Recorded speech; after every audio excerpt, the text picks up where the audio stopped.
से हमारे साथ इफ्तार अहमद पटना से ब्यूरो चीफ जुड़ गए हैं। आपका बहुत बहुत स्वागत है इफ्तार जी। और हम देख रहे हैं कि आज जो है चुनाव शुरू हो गए हैं सुबह 7 बजे से। इस बार ये भी कयास लगाए जा रहे हैं कि पिछले 3 चरणों से इस बार जो है चुनाव ज्यादा मतदान जो है ज्यादा हो सकते हैं। जी, इसमें जिला पदाधिकारी ने मतदान होने के पहले ही मतदाता जागरूकता कार्यक्रम जो है आयोजित किया था, ताकि ज्यादा से ज्यादा लोग मतदान करने के लिए आ जाएं और मतदान का प्रतिशत बढ़े। बिल्कुल, तो जागरूकता अभियान लग रहा है कि इस बार काम आते हुए दिखाई दे रहा है। लोग बाहर निकलेंगे मतदान के लिए।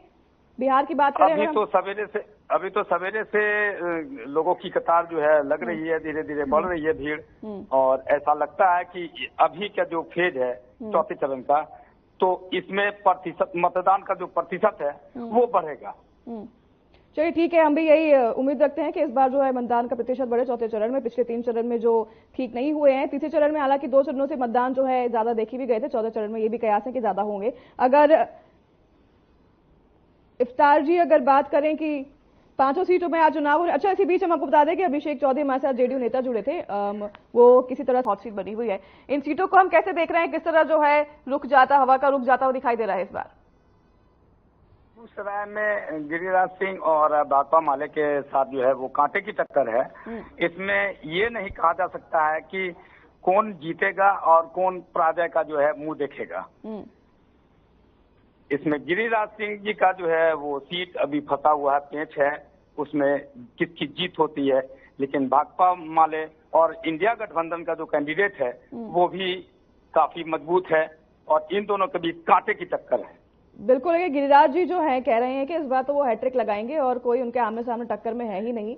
तो वहीं विपक्ष के जो बड़े मुद्दे हैं विकास को लेकर, बेरोजगारी को लेकर, उनको विपक्ष जो है लेकर एनडीए गठबंधन को लगातार घेरते हुए नजर आ रहा है। तो वहीं हम ये भी देख सकते हैं कि इस बार नीतीश बाबू की जो नाराजगी है लोगों में देखने को मिल रही है, कितना असर पड़ेगा इसका इन सब चीजों को लेकर एनडीए पर? जी, इसका वोट के ऊपर तो काफी असर पड़ेगा, इसलिए क्योंकि जो लोग हैं, खास करके जो युवा वर्ग के लोग जो हैं, वो लोग काफी ज्यादा जो है आक्रोश में है, क्योंकि उनको रोजगार मिल नहीं रहा है। और जो कल रोड शो था प्रधानमंत्री जी का, उसमें भी युवा लोग जो है प्रधानमंत्री से सवाल करने के लिए गए थे, बट ऐसा हुआ कि उन लोगों को सवाल करने दिया नहीं गया, उन लोगों को नजदीक आने नहीं दिया गया। उन लोगों ने मन बनाया था कि प्रधानमंत्री जी से पूछेंगे कि पिछले 10 साल में युवाओं को रोजगार क्यों नहीं दिया गया। बिल्कुल, रोजगार लेकर बड़ा मुद्दा बना हुआ है और एनडीए को भी महागठबंधन लगातार इसी बात को लेकर घेर रहा है। तो वहीं एनडीए की अगर बात करें, नीतीश बाबू जो है उनका एक बड़ा जो है प्रभाव देखने को मिलता है बिहार में। क्या नीतीश और मोदी मैजिक इस बार बिहार में काम आता हुआ दिखाई दे रहा है? नहीं, इस बार ऐसा कुछ नहीं है। इस बार जो मोदी लहर थी, जो पिछले लोकसभा के चुनाव में जो मोदी लहर थी, इस बार मोदी लहर नहीं है। और नीतीश बाबू का भी जो लोकप्रियता था वो घटा है लोगों के बीच में। तो अगर ये 5 सीटों की समीकरण की बात करें इफ्तार जी, तो क्या लगता है इस बार जो 3 सीट बीजेपी के खेमे में है, क्या लगता है वो बनी रहेंगी या फिर इससे बढ़त होगी या फिर कम होगा? नहीं, सीटें कम होगी, एनडीए की सीटें कम होगी, इसलिए क्योंकि इस बार जो है युवा वर्ग के लोग ज्यादा जो है जुड़े हैं मतदाता सूची में। और जो मतदान करेंगे युवा लोग, वो रोजगार के ऊपर मतदान करेंगे। जो लोगों का ये सोच है कि हम लोगों को रोजगार नहीं मिल रहा है, हम लोग पढ़ लिख करके क्या करेंगे, और एनडीए की सरकार पिछले 10 वर्षों में रोजगार हम लोगों को मुहैया नहीं की है, इसलिए युवा वर्ग जो है वो काफी आक्रोश में है और वो एनडीए के खिलाफ जा रहे हैं। बिल्कुल, देखिए बेगूसराय की आप बात जिस तरह से कर रहे थे कि इस बार जो है कांटे की टक्कर दोनों के बीच देखने को मिल रही है। बेगूसराय की अगर बात करें तो वामपंथियों का गढ़ माना जाता है, तो क्या लगता है कि इस बार वाम दल और बीजेपी के बीच की लड़ाई है यहाँ पर? जीत का अंतर जो है बेगूसराय में वो ज्यादा होगा नहीं, ताकि कांटे की टक्कर और गिरिराज सिंह जी का जो है विरोध भी है वहाँ, इसलिए क्योंकि गिरिराज सिंह जी हल्के से तो जीत करके जाते हैं अपने लोकसभा क्षेत्र से, लेकिन जो काम का क्रियाशैली है वो काम को अंजाम नहीं दे पाए हैं, जिसके कारण कई जगहों पर उनका विरोध हुआ है। और इसी से इनका वोट बैंक भी बिकता है, जो भाकपा माले की तरफ जो है वो चला गया है, कम्युनिस्ट पार्टी की तरफ चला गया है, और इंडी गठबंधन को इससे फायदा होगा। अच्छा, नितिन गडकरी भी इस बार जो है बेगूसराय में आए थे प्रचार के लिए, तो मतलब बेगूसराय को जो है काफी अहम सीट भी माना जा रहा है, क्योंकि प्रचार प्रसार भी लगातार किया जा रहा है सभी पार्टियों की तरफ से। तो इसको किस तरह से देख रहे हैं? एनडीए गठबंधन का जो बेगूसराय का सीट है वो काफी ज्यादा प्रतिष्ठा वाला सीट है, इसलिए क्योंकि गिरिराज सिंह जी वहां से खड़े हुए हैं और गिरिराज सिंह एक फायर ब्रांड नेता है एनडीए के लिए। बिल्कुल फायर ब्रांड नेता है उनका जी, इसलिए उनका वहां पे दांव फंसा हुआ है।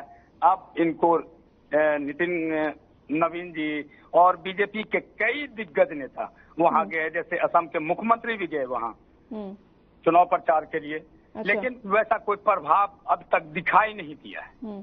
अच्छा, नितिन गडकरी यहाँ पर जब प्रचार के लिए आए थे इफ्तार जी, तो उन्होंने तमाम बातें की थी। उसमें एक बात ये भी कही थी कि सांभी मटिहानी जो पुल गंगा नदी पर चुनाव के लिए जो है उसको बना देंगे, चुनाव के 1 महीने में बना देंगे, ये सब तमाम बातें की थी। लेकिन ये पहली बार नहीं है, पिछले चुनाव में भी ये जो गंगा नदी का जो पुल है इसकी बात की गई थी, लेकिन अभी तक बना नहीं है। पर इसकी बात फिर से जो है नितिन गडकरी आए थे और वो करके गए हैं कि चुनाव में अगर जीतते हैं तो 1 महीने बना दिया जाएगा।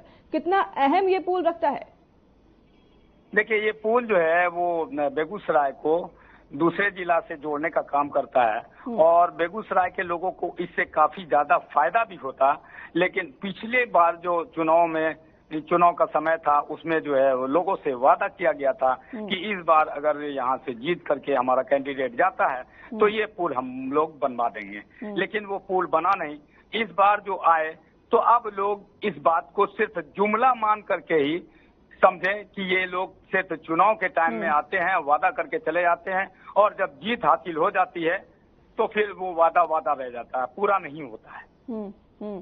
बिल्कुल। लेकिन इफ्तार जी, अगर बात करें कि लोगों से जब ग्राउंड पर पूछा जा रहा है वोट को लेकर, तो वो जो कह रहे हैं कि इस बार मोदी को लेकर हम वोट देंगे, हम मोदी के नाम पर वोट देंगे।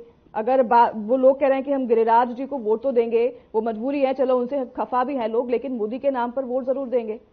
वो एक कहावत चल गई है कि मोदी जरूरी है, गिरिराज मजबूरी है, वो वाली बात हो गई है। जी जी जी, यही बात है। लेकिन कितना प्रतिशत ये अब मतदान जो अभी हो रहा है, अभी तो शुरुआती दौर है, अब दोपहर के बाद कितना प्रतिशत बढ़ता है, लोगों का रुझान किधर जाता है, ये आप देखने वाली बात होगी।